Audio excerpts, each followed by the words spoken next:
Kutukan darah di Cadas Pangeran. Di sebuah tanjakan curam yang membelah hutan lebat antara Bandung dan Sumedang, berdiri jalan batu yang dikenal sebagai Cadas Pangeran. Tempat ini bukan hanya dikenal karena keindahan tebing cadasnya, tetapi juga karena kisah kelam yang menyelimutinya.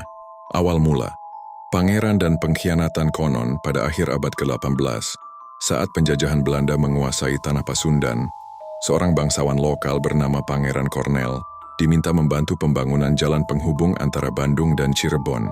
Ia awalnya bersedia karena dijanjikan kerja sama yang adil, namun ternyata rakyat dipaksa kerja rodi tanpa upah, hingga banyak yang mati kelaparan dan kelelahan.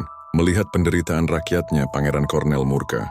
Ia pun memprotes keras kepada Gubernur Jenderal Daendels yang datang meninjau. Di atas tebing cadas itu, Pangeran Cornel menghunus keris dan berkata, "Inikah yang kalian sebut pembangunan? Ini bukan jalan kehidupan, tapi jalan darah." Konfrontasi itu menjadi sengit. Konon Pangeran Cornel tewas dibunuh oleh antek-antek Daendels di tempat itu. Meski dalam sejarah resmi, ia dianggap hanya mengundurkan diri dari proyek. Namun rakyat percaya, rohnya tak pernah pergi. Misteri dan kutukan. Sejak hari itu banyak pekerja yang melaporkan kejadian aneh. Sosok pria bersorban putih terlihat berdiri di tengah jalan saat senja. Suara derap kuda dan jeritan rakyat terdengar di malam hari. Batu cadas di sisi jalan sering berdarah ketika hujan turun deras. Dikatakan, darah para pekerja dan dendam Pangeran Cornel meresap ke dalam batu cadas itu, menciptakan kutukan abadi. Siapapun yang membangun tanpa niat tulus di atas tanah itu akan tertimpa celaka. Mulai dari kecelakaan kerja, alat berat rusak tanpa sebab, hingga pekerja kerasukan. Larangan tak tertulis.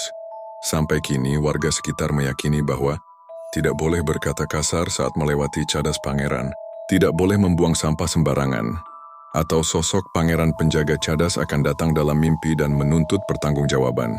Dan yang paling utama, jangan pernah membangun tanpa menghormati leluhur, atau batu cadas akan memakan korban lagi. Cadas Pangeran bukan sekadar jalan batu, ia adalah nisan raksasa yang menyimpan nyawa dan dendam.